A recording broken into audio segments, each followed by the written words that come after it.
Ora, muito boa noite. Boa noite a todos, meus estoicos seguidores. Bem-vindos ao nosso programa Livremente, habitualmente às terças-feiras. E aqui estou eu para falar convosco sobre mais um tema esta semana. Esta semana nós temos como tema falar sobre como lidar com pessoas tóxicas, não no sentido de as corrigirmos ou de as mudarmos, mas de nós sabermos o que fazer com isso. Este programa tem o apoio da M Saúde, clínica médica, consultoria comportamental, palestras e eventos, quer para particulares, quer para empresas, e também o apoio do Jornal da Diáspora Portuguesa, o primeiro jornal das comunidades portuguesas online, o jornal Bom Dia. Esta live vai portanto, a partir desta altura vamos começar a fazê-la mais ou menos, como eu tenho dito, sempre a tentar manter os 30 minutos e estejam à vontade em fazer questões, perguntas, comentários.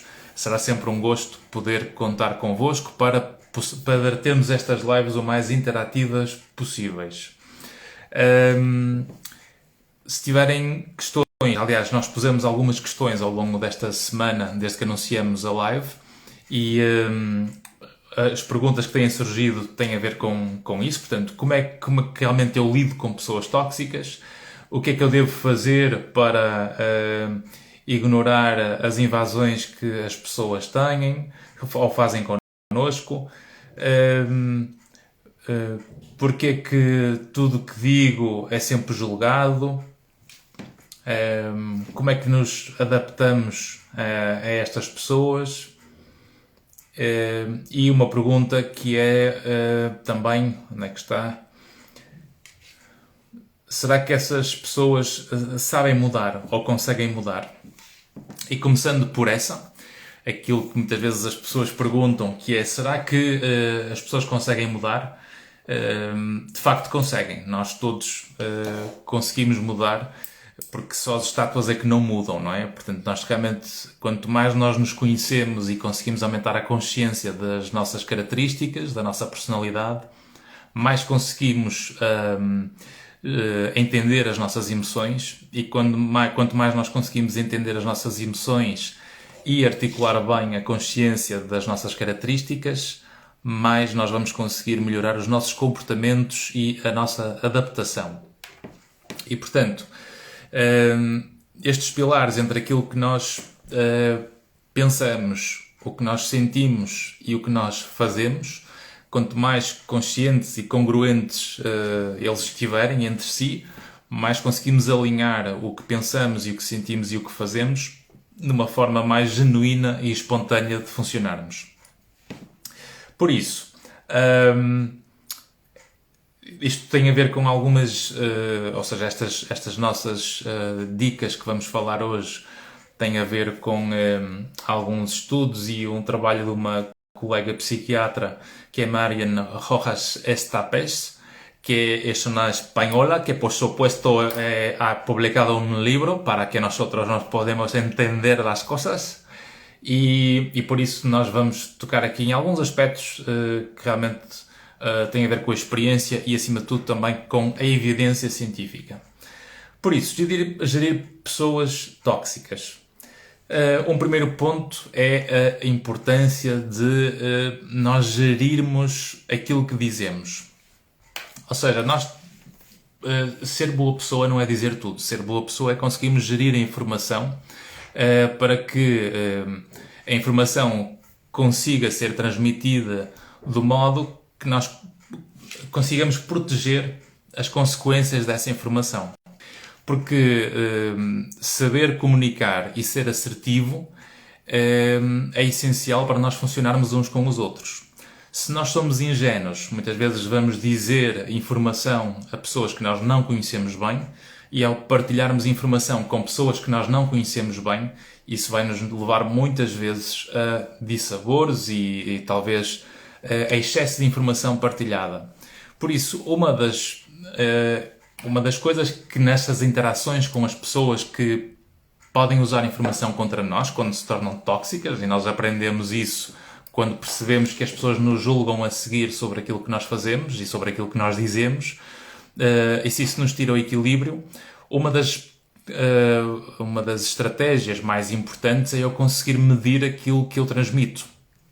Ou seja, é eu conseguir ter uma descrição maior da informação para que a partilha simples e espontânea não tenha consequências por essa partilha.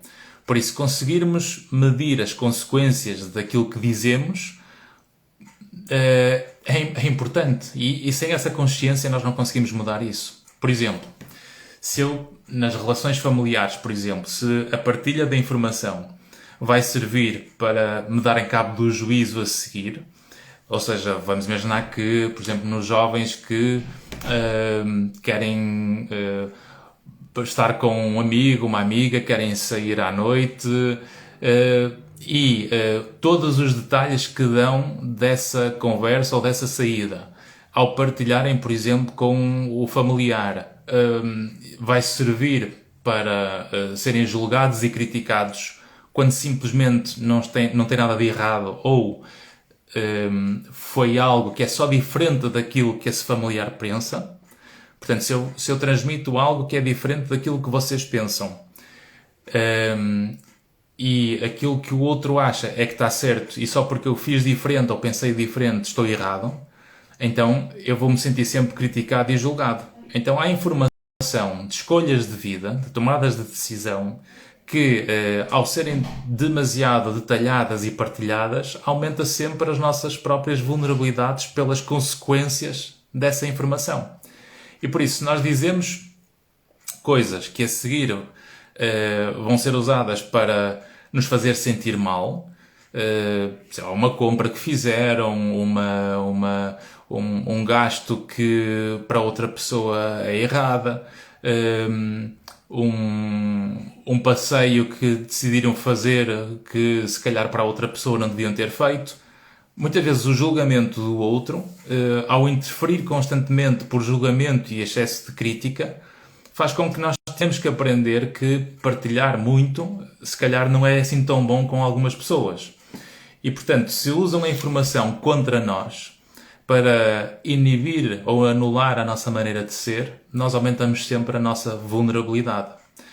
Porque quando nós nos anulamos no meio do grupo onde estamos, nós vamos aumentar sempre a nossa vulnerabilidade. E isso é um problema sério. É um problema sério porque se eu anulo o que eu penso ou o que eu quero, que é só diferente entre nós dentro de um grupo muitas vezes, e pode ser, obviamente tem que ser um grupo com quem temos vínculos, porque são esses que nos magoam, não é? São as pessoas com quem temos vínculo que nos causam dor e sofrimento, não são propriamente os desconhecidos que o fazem. E portanto, se a partilha faz com que tudo o que eu sou diferente desse grupo, eu é que começo a ser julgado e criticado, e como se eu é que estivesse sempre errado. Sei lá, se eu gosto de azul e alguém gosta de vermelho, e só porque eu gosto mais do azul estou a ser criticado e quase que a sentir-me errado porque eu não gosto de vermelho, então eu aqui estou a ter claramente uma atitude de anulação das minhas escolhas e das minhas opções, como se eu estivesse errado e o grupo estivesse certo, ou aquela pessoa de quem eu gosto estivesse certa e eu errado.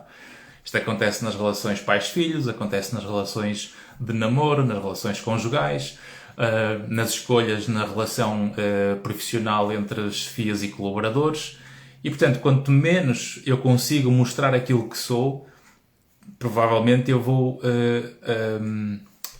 esconder muitas das minhas características e das minhas capacidades que dificultam o funcionamento na relação com o mundo.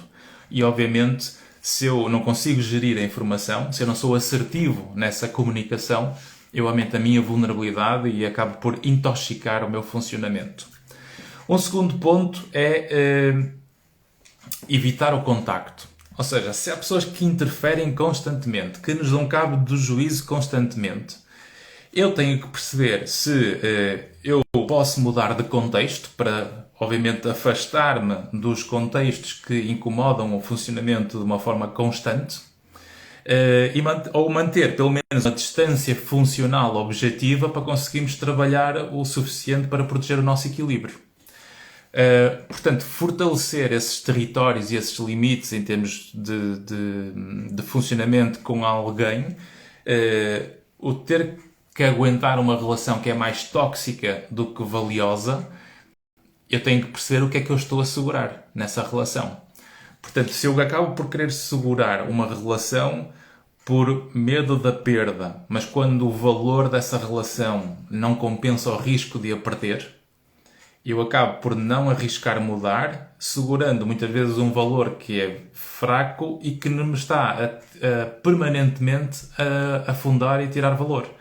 Então eu tenho que conseguir proteger essa capacidade de gerir as minhas emoções e a maneira de pensar, conseguir aumentar o meu sentido de autonomia e independência para conseguir perceber se eu consigo ter uma realidade de contexto diferente e melhor, para que, conseguindo visualizar uma alternativa à realidade que eu tenho, eu consigo depois desenvolver o processo para chegar a essa realidade alternativa.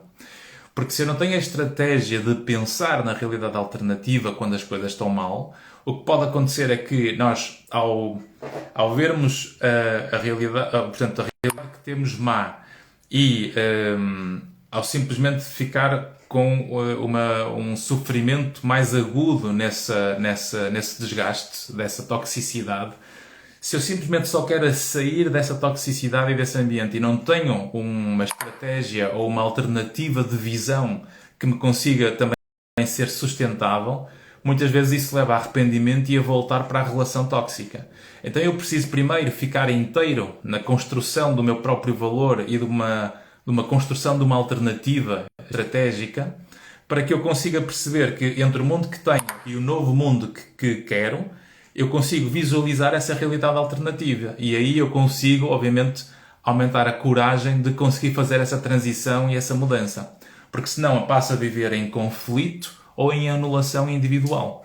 E quem vive em conflito e em anulação individual vai aumentar muito mais o seu sofrimento e a sua angústia e vai muitas vezes criar um impacto em termos de valor pessoal. Portanto, perdendo ou criando uma ideia de que nos conformamos com menos valor e que já não vale a pena mudar.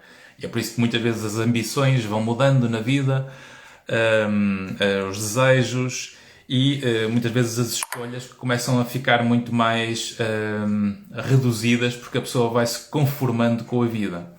E a vida é demasiado longa para nós nos conformarmos demasiado cedo com realidades que não nos deixam propriamente satisfeitos.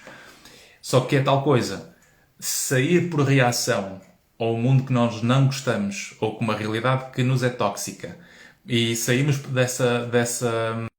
desse ambiente e dessa toxicidade sem uma alternativa, nós vamos, por regra, arrepender. Quando eu consigo criar uma alternativa, estruturar um processo para lá chegar e consigo visualizar esse caminho, nós vamos conseguir suportar mais, ou seja, vamos ser mais resilientes àquele conflito temporário para depois conseguirmos ganhar o valor permanente.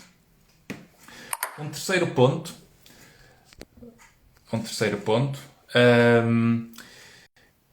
a importância de ignorar as opiniões diferentes do outro que invadem e são tóxicas connosco.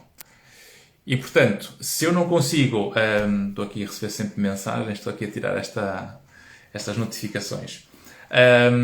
Portanto, nós conseguir ignorar as opiniões constantes, críticas, de derrubar valor, que são tóxicas e muitas vezes malévolas, simplesmente porque quase que não podemos ter opinião própria.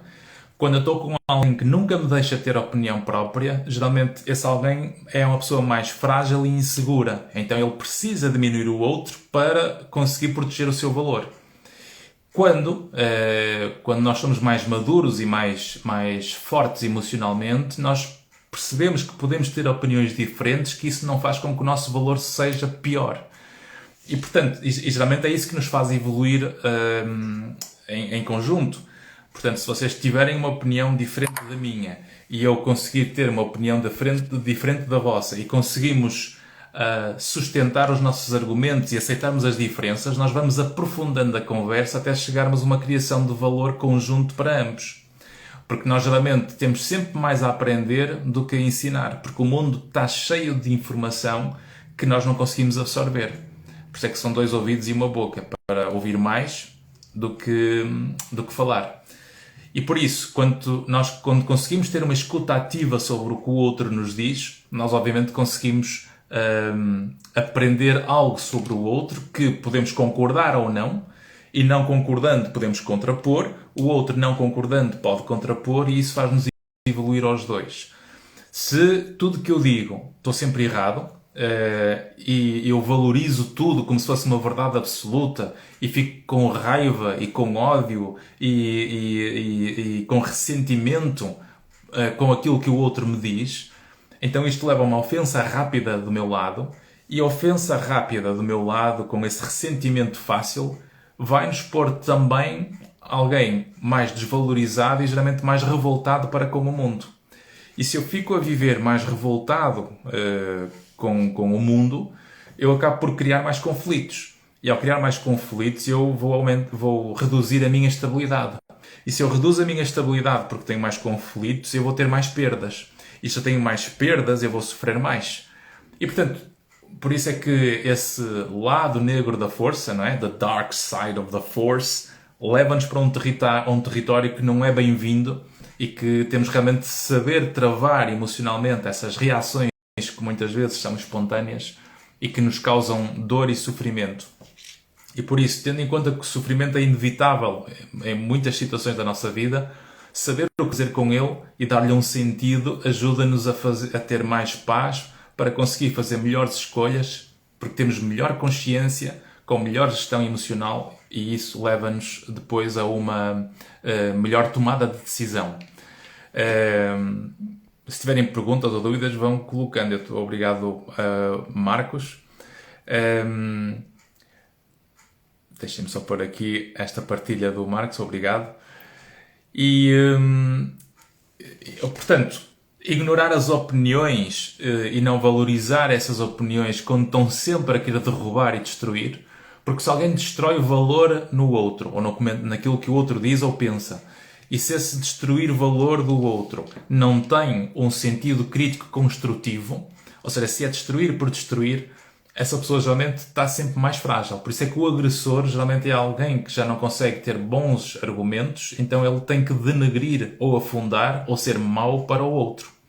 E portanto, se eu visto eventualmente um papel desses, eu tenho que travar isso. Portanto, quem sente que geralmente é tóxico para alguém, temos que fazer esse esforço de tentar não invadir o território do outro dessa forma, porque nós aí estamos obviamente a tornar-nos maus uns para os outros, e tudo que implique desenvolver emoções negativas no outro afasta o outro.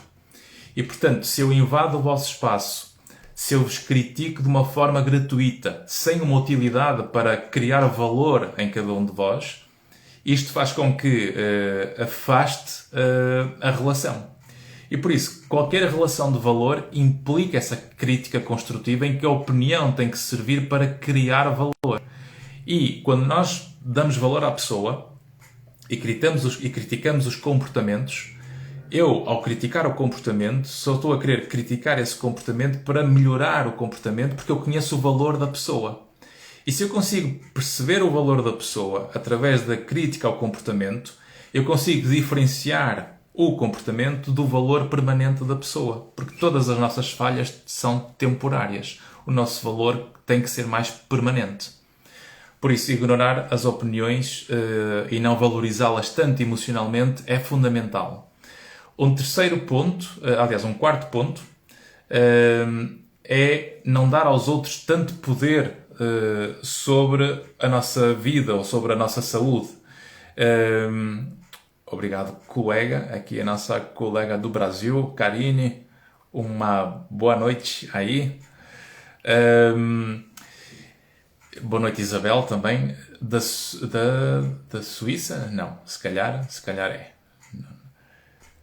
Do Canadá. Não estou aqui a ver. Muito bem.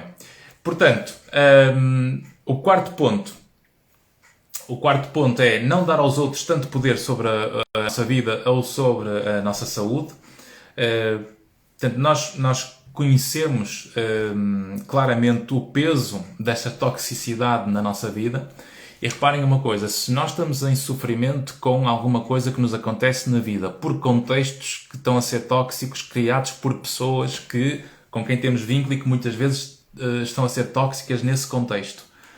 Quantas vezes o nós não falarmos sobre aquilo que nos causa sofrimento nos está a aumentar as dores de cabeça, nos está a aumentar as palpitações cardíacas, nos está a aumentar as tensões musculares, os músculos mais contraídos, aumentar o risco de insónias com as preocupações, a pôr em causa as decisões que nós tomamos em consciência e em paz, porque nós temos montes de decisões na nossa vida que foram bem tomadas, foram escolhidas de uma forma congruente com aquilo que nós somos, e depois partilhamos essa decisão com alguém que acha que tem sempre razão e de repente parece que nós estamos a errar e tomamos a decisão errada quando isso para nós está certo. Sei lá, eu vejo pessoas que, por exemplo, tiraram um curso superior em que o curso que tiraram era o curso que queriam, mas depois a família, desde que houve essa escolha, parece que nunca foi o filho ou a filha certa por causa dessa escolha. Porque o que deveria ter tirado era o outro curso. E a parte interessante no meio disto tudo é que se nós analisarmos bem as nossas vidas, todas as vidas que eu não vivi são sempre melhores do que as vidas que eu tenho. Eu vou repetir esta porque eu acho que esta é mesmo importante. Todas as vidas que nós podíamos ter vivido são muito melhores do que as vidas que temos. E é por isso que nós ambicionamos sempre uma vida melhor, ou deveríamos ter tido outras decisões e outras escolhas no passado. E por isso, conseguir aceitar a vida que temos e pegar na vida que temos no aqui e no agora, porque a única coisa que existe é a realidade que existe, que é o que nós temos neste momento, e aquilo que eu tenho neste momento é o ponto de partida. E, portanto, eu tenho que conseguir perceber como é que a nossa trajetória construiu o que nós somos hoje, como é que os contextos e as pessoas que estão à minha volta prendem ou facilitam aquilo que eu sou. Consigo, com isso, também entender melhor as minhas características em termos de pensamentos, de emoções e de comportamentos. Juntar isto tudo, dar uma chacoalhada e a seguir começar a encaminhar os comportamentos. Portanto, de uma forma resumida é isto. Em termos práticos é muito complexo porque nós somos seres que é preciso dedicar tempo e ter trabalho nesta descoberta para conseguir encontrar essas nossas características. Temos aqui a Benilde, boa noite Benilde, a dizer: prejudica em tudo, por vezes não temos noção disso. Exatamente, não é? E é graças a essa noção que depois desperta a consciência para nós percebermos se queremos continuar a morar nesse registro ou se vamos conseguir desvalorizar e pôr filtros muito mais resistentes para que a opinião do outro não defina o meu valor. A opinião do outro nunca define o nosso valor. E não é por isso, não é porque o outro tem uma opinião diferente da minha, que eu agora vou ficar ofendido, ressentido, zangado, porque esta reação que muitas vezes surge só porque o mundo não concorda connosco é inútil para criar um mundo melhor.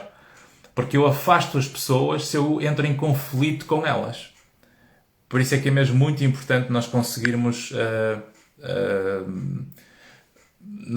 entender melhor o nosso lado, porque é aquilo que nós temos poder, do que estarmos a querer que seja o mundo a mudar. Porque se nós esperamos que seja o mundo a mudar, nós somos sempre vítimas. Se eu espero que seja sempre o outro a mudar, se o outro é que vai ter que começar, porque o mundo não me entende, porque o outro não me entende, porque o outro não faz o que eu quero, porque o outro isto e o outro aquilo. E quando digo isto, digo desde o microsistema até ao mundo no geral. Quer dizer, as guerras, a pandemia, os governos, os países. Está tudo errado, está tudo mal, ok? A solução é o quê? É pegar fogo ao mundo? Não é. Não pode ser nunca pegar fogo ao mundo, porque o mundo, em relação ao mundo que era, este mundo está o melhor de sempre. O mundo que queremos que seja. Então este mundo está muito aquém. Ainda falta desenvolver muito para chegar lá. Então eu só posso pegar no mundo que existe e compará-lo com aquele que existiu. São duas realidades que existem. E portanto, se hoje estou melhor do que ontem, então eu hoje estou na melhor versão de sempre. Então eu tenho que alinhar a superação de comportamentos com esse objetivo de construir mais valor. Mas não é a deitar tudo fora, porque depois, e aqui faz lembrar um livro que recomendo, que é o livro do Orson Welles, O Triunfo dos Porcos. O Triunfo dos Porcos é das melhores metáforas que nós podemos ter para entender realmente o que é a construção humana na relação uns com os outros. Diz aqui a Liliana também. Olá, Lana. Eu mudei de funções recentemente no trabalho. Sei que as minhas colegas são tóxicas, mas neste momento preciso delas por vezes me ajudarem. Como agir? Pois, uma ótima pergunta, não é? A questão é que se nós precisamos das pessoas para conseguir fazer muitas vezes o nosso trabalho, nós temos que conseguir suportar muitas vezes aquilo que nós não gostamos por causa da responsabilidade de sustentar o que precisamos. Ou seja, vou dizer melhor, vou dizer outra vez. Nós temos que muitas vezes suportar aquilo que nós não gostamos para sustentar com responsabilidade aquilo que precisamos. E se aquilo que eu preciso, porque está alinhado com uma meta, como, sei lá, conseguir chegar na carreira mais à frente, conseguir chegar à reforma, conseguir mostrar valor ou competências para depois conseguir fazer uma transição da empresa e quando me apresentar no outro lado, chegar lá com essas competências. Ou seja, eu tenho que conseguir visualizar uma âncora no futuro que consiga entrar em detalhes para eu perceber o que é que eu estou a segurar. Porque se eu consigo alinhar o processo de onde eu estou com o resultado que eu quero, nós vamos aprender a superar a realidade que temos, suportando o que nós não gostamos, para chegar à meta que precisamos. Porque se eu ignoro, ou seja, se eu destruo tudo o que não quero, ou abandono tudo o que eu não gosto, sem uma alternativa e sem uma construção de valor bem orientada, isto obviamente vai nos levar a arrependimentos sempre maiores. Ou seja, isso acontece em algumas relações de amizade que eu vejo quando estou no consultório, ou online, ou quando estou em Lisboa, ou quando estou no Porto, na clínica. O que eu noto é que, se por exemplo uma amiga ou um amigo tomou uma decisão de sair do trabalho e foi para o outro lado, e se eu também estou mal e imito aquele comportamento, aquela imitação sem a minha sustentabilidade vai fazer com que eu depois me arrependa de ter feito esse comportamento. E não é porque deu bem para o meu amigo ou para a minha amiga que significa que vai dar bem para mim. E portanto eu preciso perceber qual é o meu próprio caminho. Eu posso me inspirar nesse caminho do amigo ou da amiga, mas eu não quero imitar esse caminho porque eu tenho que fazer o meu próprio caminho, ao meu próprio ritmo. E isso é o que faz depois, muitas vezes, construir o valor das decisões que nós tomamos no final. Diz aqui outra pergunta. Boa noite, Zingara Romão. Olá, Dr. Ivandro. Uma pessoa que lamenta muito da própria vida é tóxica? Se a pessoa lamenta muito da própria vida, não é tóxica, não é? Depende se essa toxicidade interfere com os outros. Ou seja, vamos pensar assim. Se o meu discurso é sempre de lamentação, de que a vida é sempre má para mim, tudo é injusto e eu não consigo tirar um partido dessa aprendizagem, desse sofrimento para eu criar o meu valor, então eu passo a viver num território emocional negativo. Então eu fico bom naquilo que eu me dedico. Então eu vou ficar bom a ver os defeitos e as falhas e os erros e todas as minhas carências. E essa falta de equilíbrio também para ver o lado bom, aquilo que pode ser construído ou o que é que temos que dar para partir para construir esse valor, nós tendemos a não querer estar demasiado perto de pessoas que estão sempre negativas. Então, se nós fazemos isso com os outros, então provavelmente os outros fazem isso connosco. Se nós estamos sempre perto de alguém que está melancólico, sempre queixoso, sempre pessimista, sempre a dizer mal de tudo e de todos, a nossa natureza, por regra, ou se aproxima por pena, ou se afasta para se proteger. E nós vemos estes movimentos nas relações de amizade e nas relações sociais. E por isso, e reparem que quanto pior nós estamos, menos paciência temos para os outros.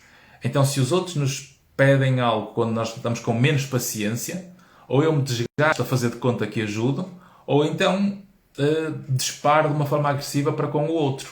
E é isto que depois se torna tóxico, é que as pessoas tóxicas muitas vezes não sabem que estão a ser tóxicas.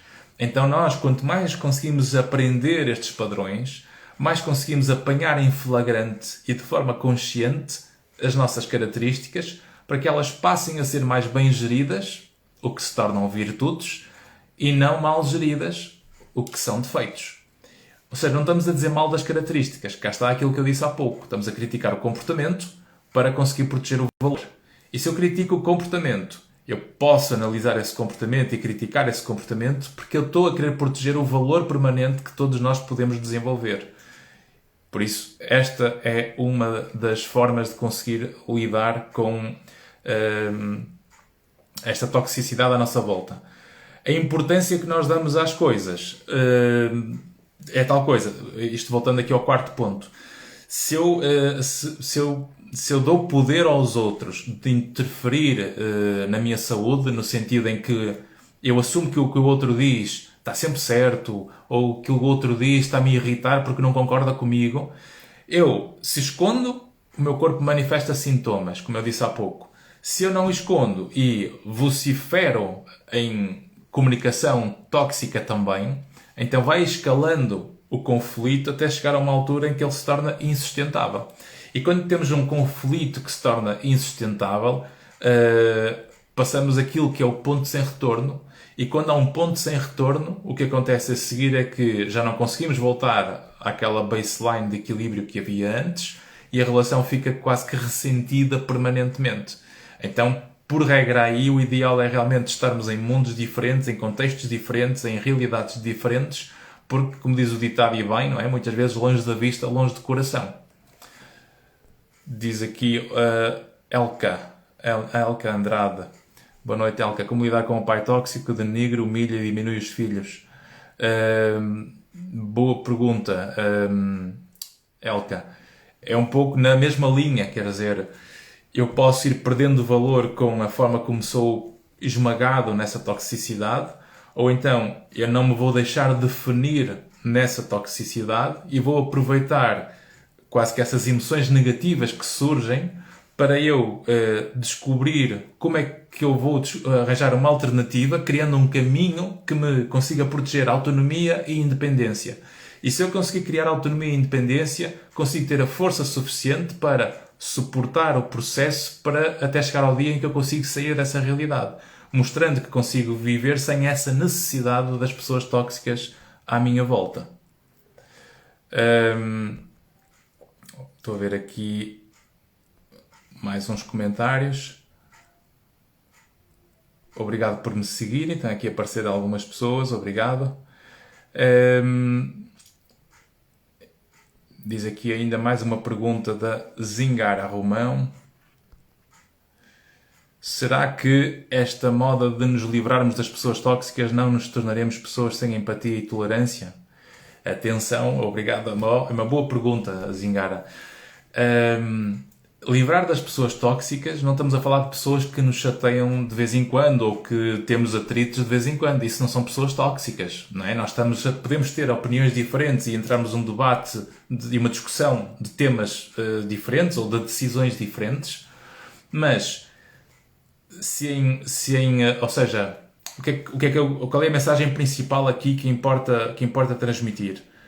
Não é com pequenos conflitos ou momentos temporários de chatices que nós nos vamos livrar das pessoas, porque nós, obviamente, precisamos uns dos outros. Se o valor do que eu tenho, na qualidade da relação do dia-a-dia, na forma como nós vamos interagindo um com o outro, na maneira como vamos funcionando uns com os outros, se a qualidade de termos mais bons momentos, ou seja, a quantidade e a qualidade dessas relações, nas experiências que vamos tendo, é boa e tem, por vezes, em algumas situações, momentos tóxicos ou momentos de discussão, compensa-me eu suportar todo esse processo, não é? Esses momentos temporários, porque o valor permanente da relação é boa. E, portanto, não são pessoas tóxicas. Pessoas tóxicas são, por exemplo, estarmos a a viver com alguém que todos os dias denigre, todos os dias ofende, todos os dias humilha, todos os dias diminui os outros, todos os dias se põe mais do que aquilo que é. E, portanto, quando eu passo a viver num território permanente desta forma, isto torna-se tóxico. Porque eu estou quase permanentemente a ter que diminuir o outro para eu me sentir bem. O que significa muito mais fragilidade deste elemento. E, portanto, quanto mais eu consigo ter a capacidade de estar de igual para igual, mais nós funcionamos em harmonia para conseguir tolerar, obviamente, discussões e problemas temporários. Mas os problemas temporários não definem o nosso valor permanente. E por isso é que a relação vale a pena ser vivida, porque não é por termos discussões em algumas situações que nós estamos com pessoas tóxicas. Nós estamos a falar de pessoas que são rigidamente disfuncionais e tóxicas na maneira de interagir. Então nós temos que conseguir, primeiro, provocar a mudança em nós, porque se eu me identifico como pessoa tóxica à medida que eu estou a ter esta consciência, eu tenho que começar a mudança em mim. Não esperar que seja o mundo a mudar. Ok? Porque o poder da mudança está sempre muito mais em nós do que no outro. É a zona de poder onde eu tenho a responsabilidade e a minha competência. Porque eu só consigo ser responsável daquilo que eu tenho poder. Daquilo que eu não tenho poder de mudar, eu nunca posso ser nem responsável nem culpado. Então eu nunca vou poder ter a competência de fazer a minha melhoria. A minha melhoria está sempre ligada ao sentido de responsabilidade e do risco de me sentir culpado. Mas como nós não queremos sentir culpados, aumentamos a competência porque assumimos a responsabilidade. E isto só é possível se eu tiver um território de poder de ação. E o poder de ação tem a ver com a minha capacidade também de aumentar a consciência. Diz aqui a Benilde também, que é, por vezes é difícil ignorar quando os nossos argumentos são válidos, as pessoas por si não admitem que estão erradas. Nessas alturas saímos? É uma boa pergunta, Benilde. É um pouco aquilo que eu dizia há pouco. Se eu conseguir separar a crítica ou o argumento do valor da pessoa, nós vamos conseguir criticar muito mais aquilo que é preciso melhorar entre nós. Ou seja, se eu faço um teste, vamos imaginar que a Benilde é minha professora e eu fiz um teste da disciplina da Benilde, por exemplo. Vamos imaginar que estamos numa escola. Eu faço um teste e eu tinha uma negativa. Por regra, a maior parte das pessoas vão pensar o seguinte, que este se calhar é um padrão que nós identificamos. O quê? Deu-me negativa? A Benilde deu-me negativa. Ui, a Benilde não gosta de mim, está contra mim, está-me a fazer a folha, deu-me negativa. Isto é uma forma mais tradicional e personalizada de eu pegar na crítica e definir o meu valor. Mas o que a Benilde fez, avaliou foi o meu teste. E se avaliou o meu teste e aquelas perguntas eu não tive um bom desempenho e a sua crítica é ao teste e é por isso que ele resultou naquela nota, então a Benilde não gosta do teste. Eu não gosto do teste porque aquele teste não define o meu valor. Então nós estamos os dois juntos contra o teste. Portanto, separar a crítica temporária do valor permanente é fundamental. Por último, conseguimos adaptar. O que é que eu quero dizer com isto, nesta última variável? O que é conseguir adaptar? Conseguir adaptar é eu perceber que o mundo não é preto e branco, que não há o sim e o não, que as coisas não estão certas e erradas em muitas situações da nossa vida. E por isso, se o mundo não tem muitos tons de cinzento, tem muitas cores e as coisas não são tão transparentes ou certas e erradas como muitas vezes se pensa, então quanto mais eu souber relativizar as situações e os problemas, mais eu vou conseguir ser maduro para gerir a vida e para lidar com a vida. E por isso, dou-vos o exemplo. Com crianças e com filhos, por exemplo, se temos um filho numa escola e ele nessa escola é onde ele tem tudo, é o grupo da escola, da turma dele, é onde ele tem o inglês, é onde ele tem o português, onde ele tem o exercício físico, é onde ele tem o grupo de snooker ou de matraquilhos, ou seja, ele tem aquele mundo e o outro mundo é o mundo da casa. E tem dois mundos apenas. Obviamente que quando este mundo corre mal, a criança fica com aquela ideia de que ninguém gosta de mim. Porquê? Porque naquele dia houve um ambiente mau, foi tóxico, não é? Os colegas foram tóxicos temporariamente e nós precisamos de vez em quando dessas adversidades, precisamos dessas pancadas que o mundo dá para ganharmos os nossos músculos emocionais para lidar com a adversidade. Então, a criança que, no mundo em que ela vive, se as coisas correm mal, ela acaba por ver as coisas de uma forma absoluta. Ou seja, ninguém gosta de mim. Quantas vezes ouvimos estas frases, não é? Ninguém gosta de mim. Ou então, nas pessoas adultas, muitas vezes dizerem que não há amigos. Porquê? Porque os amigos que tiveram ficaram escaldados. Mas eu costumo dizer que o mundo está cheio de amigos que eu não conheço. São 8 bilhões de pessoas neste planeta. Temos milhares de milhões de pessoas espalhadas por todo o lado. Montes de culturas diferentes. E eu vou assumir que só porque eu tive, 100, 200, 500 relações ao longo da vida que me moldaram ao ponto de eu dizer que já não quero conhecer mais ninguém e vou viver isolado, como se já estou a exagerar, não é? Que sejam as 20 ou 30 relações próximas que eu tive, será que eu, por causa de 20, vou condicionar o resto do mundo? Eu estou-me a diminuir nesse ponto.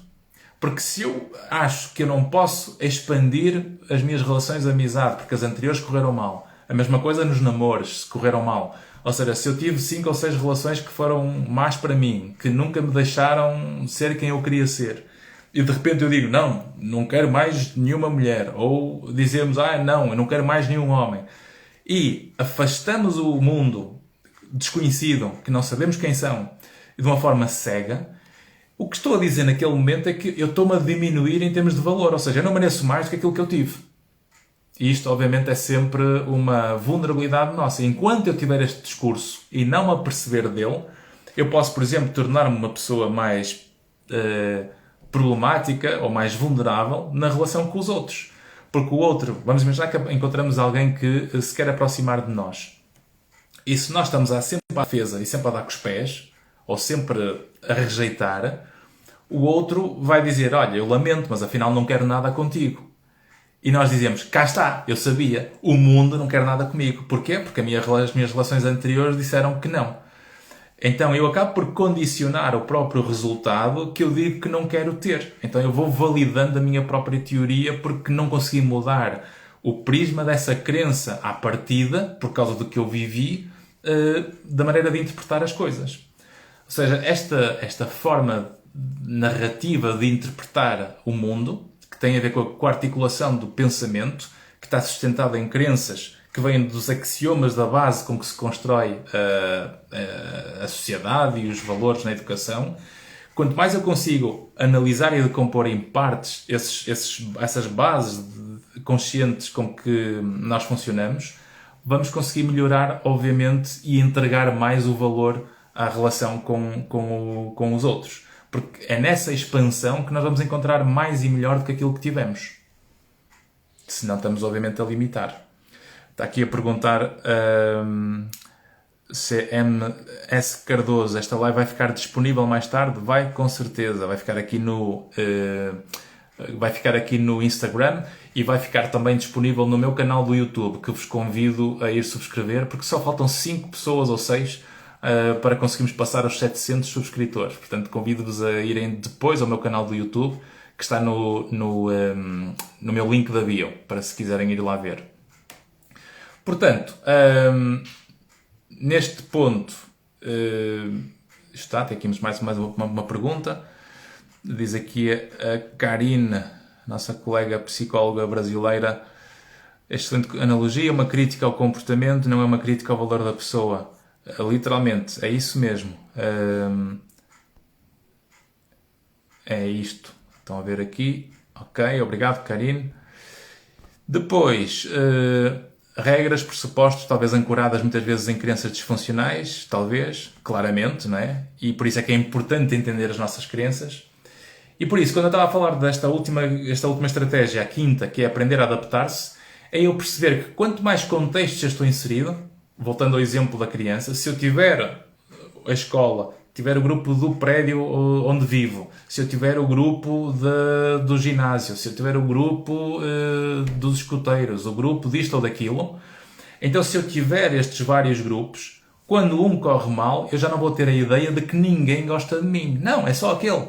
é só aquele grupo e é só aquele conjunto de pessoas. E mesmo assim, eu se conseguir analisar mais e decompor em partes, eu se calhar vou ao detalhe que já não é aquele grupo ou não é só a escola. Se calhar é mesmo só 3 ou 4 pessoas que um tomou a iniciativa, que geralmente foi mais agressivo, os outros não reagiram e até se riram, e eu comecei a sentir-me atacado por isso. E portanto, essas fases são sempre construtivas. Não é, por exemplo, o bullying não é isso. Não é o facto de eu ser gozado um dia ou algumas vezes ao longo do tempo, que isso não significa que eu já estou a sofrer logo uma vítima de bullying. Nós vamos ter muitas vezes, porque é como a pessoa sentir-se ofendida. O que é ofende muitas vezes? Por regra, tem a ver com algo que mexe muito profundamente com crenças ou formas da pessoa olhar para a vida e para o mundo.